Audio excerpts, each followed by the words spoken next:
Pacific Nations Cup round number 1, folks. We've got 2 games on this weekend. The Wallabies A side is taking on Samoa and Fiji are taking on Tonga. Both of these games are being played at ANZ Stadium in Suva, so it's kind of a back-to-back set. Fingers crossed it's a entertaining and hopefully well attended. I'm not sure what the ticket prices are going to be like. Broadcasters-wise, I believe historically, most of the games have been available on YouTube, but if you're in Australia, it's going to be Stan, and if you're in New Zealand, it's going to be Sky. Historically, like I said, the rest of it's been available on YouTube. If you've got a VPN and you're in New Zealand or Australia, you can probably just jump on the World Rugby YouTube page, and it should be available there. If anything from history tells us is true, I haven't actually been able to confirm that, but anyway, that's how it usually goes. For the first one, the Wallabies A side up against Samoa. The Wallabies side is honestly pretty stacked with a bunch of the guys who didn't get picked for the Wallabies proper. It highlights a bit of depth in Aussie rugby, and it's, I guess, kind of pleasing for some of the fringe guys and some of the cast-offs, if you can call them that, to get some game time. Front row, Gibbon, Pollard and Robertson. I think the scrum battle could actually be quite an interesting one. Robertson's obviously been capped before. Udu and Ryan Smith. That's an all Reds locking duo, and Udu like back in Fiji. So we will see how he goes. Remember, he's traditionally been a bit of a lock loose forward, but he does love a carry. I'm pleased to see Tim Anstey there at number 6. I reckon he's a real potential game breaker if he can find himself in some space. And then Fraser McCright, who's kind of unlucky that he plays the same position as the Wallabies captain. He's kind of a similar style player, very good at the breakdown, very hard tackling, and able to get himself into some space as well. But being a kind of direct copy of Michael Hooper doesn't help him get into the Wallabies team, but he is here, so he's getting a bit of recognition that he deserves. And then Will Harris, another one who's kind of unlucky not to be in the Wallabies proper after a really good Super Rugby season. Scored a bunch of tries and busted a bunch of tackles and whatnot. Lonergan's captain at 9. Tane Edmed is there at 10, so he's another one who showed a bit of potential. This is a nice kind of stepping stone between full Wallabies and Super Rugby level for a guy like him. Hamish Stewart and Lalakai Foketi. I hope Foketi can cause some issues at 13 in terms of getting the ball over the advantage line. Stewart, generally when we see him play, is more of a defensive and playmaking 12, but we'll see how he goes. Jock Campbell, Mark Nawani-Tawase on the wings, and then Reece Hodge, in terms of guys being cast off, is there at 15, and he could use a big game to put his hand up and to try and get back into Dave Rennie's favour. The bench, Kautu, Hooper, Holes, Sinclair, Gleeson, Tuttle, Crichton, and Peach. I hope Peach gets on because he's had a pretty good time of it with the Tars. For the Samoan boys, there's a few new caps, and it's pleasing to see as many guys as we've got here that played in the Moana Pacifica side. Like, not only will those guys know each other from playing together at club level, but it also means there's been guys getting regular game time, at a decent level that can help them step up into international. Aki Sauli is back. It's his first ever cap for Samoa, so it's pleasing to see him actually get an international cap because he's been around a long enough time to warrant that. Lamb is at hooker and Alalatoa is captain. At tight head, he's been playing some good rugby up at Leinster. Slade and Vui's a good locking duo, I reckon. I mean, Vui's Bristol side didn't have the best time of it in the Premiership, but Vui had some standout games, and Sam Slade has been really good for Moana Pacifica. Elijah Wandoa is an interesting call at 6 because I know he's been in with the Sharks over in South Africa. I haven't seen him getting any game time. If it was with the Curry Cup side. Especially when you consider a guy like Time Stoa is on the bench. I'm not sure if he's got a niggling injury or what, but I would have been starting him all day long if he's fit. But yeah, good on Noah for getting a crack. And then Motunga and Fritz Lee, 7 and 8. Fritz Lee, it's his first cap for the Samoan boys as well. Inari and Iona are 9 and 10. Iona didn't get that much game time in Super Rugby this year, kind of having to play a bit of second fiddle, so he might be a little bit rusty. Leoa and Formai, 12 and 13. Visinia on the international side for the first time alongside Ah Wong on the wings, and Tawala likewise at 15. So the back 3, this is an all-new internationally capped back 3. None of these guys have played at international before, so I don't know if the pressure will get to them. It's obviously a big deal, playing for your first time at international level, especially up against the Wallaby side, which is not that far off an international side in terms of like the Wallabies class. Obviously, there's a gulf between the top guys and these guys, but a lot of these guys are knocking on the door, so it'll be interesting to see how they line up.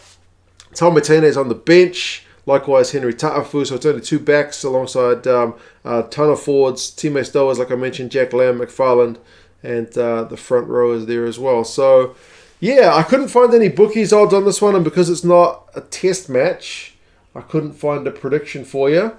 But the Wallabies A side, like I mentioned, has got a few internationals there.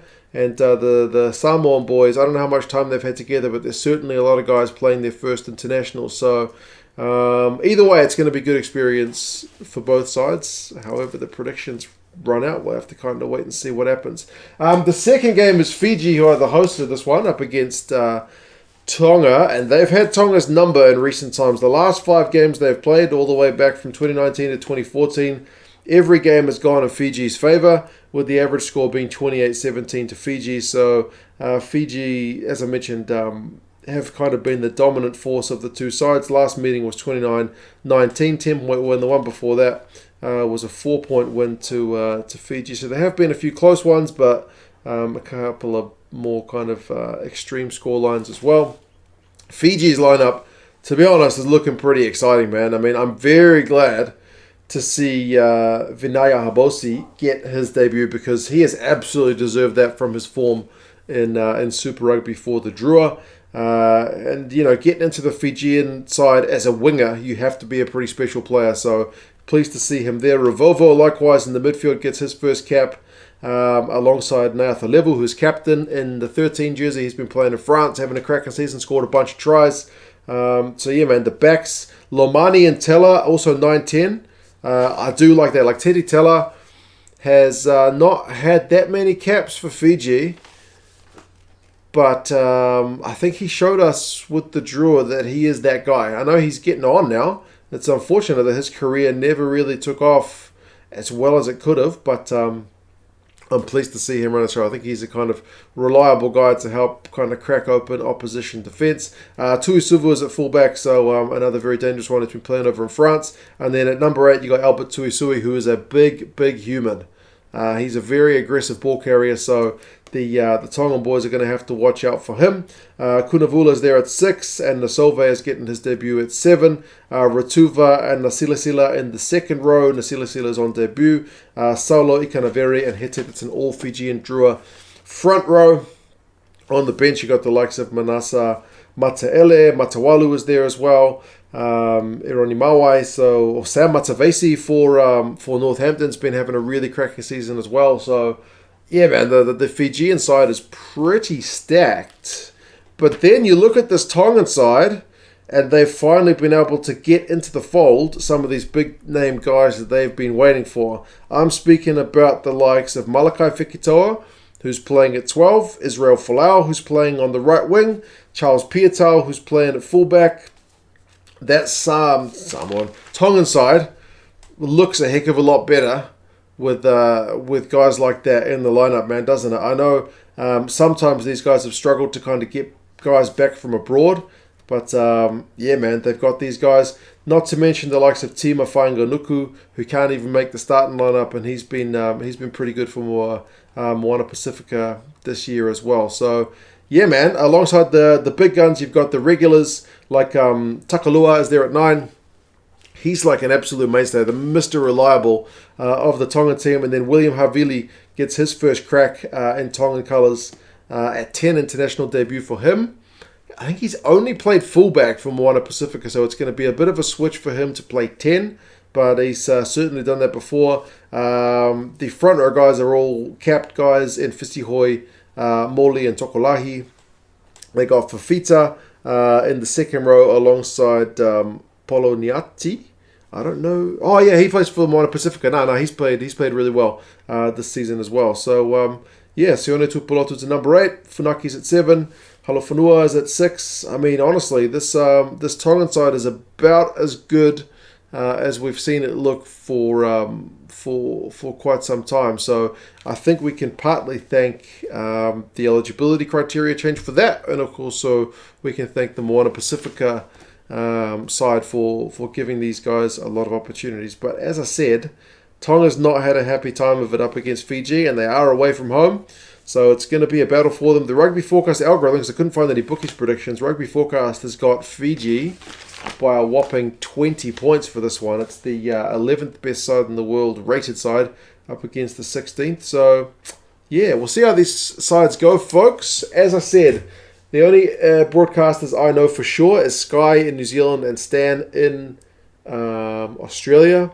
Hopefully the game makes its way to YouTube for everyone else. But yeah, you guys let me know your thoughts. How the Pacific Nations Cup is looking for you guys. As I said, there's a few big names playing. And yeah, it's just pleasing to see these teams actually getting some game time, because with COVID, games have been pretty few and far between for some of the Tier 2 teams. So yeah, you guys let me know your thoughts, and yeah, I'll talk to you guys again soon. See you later.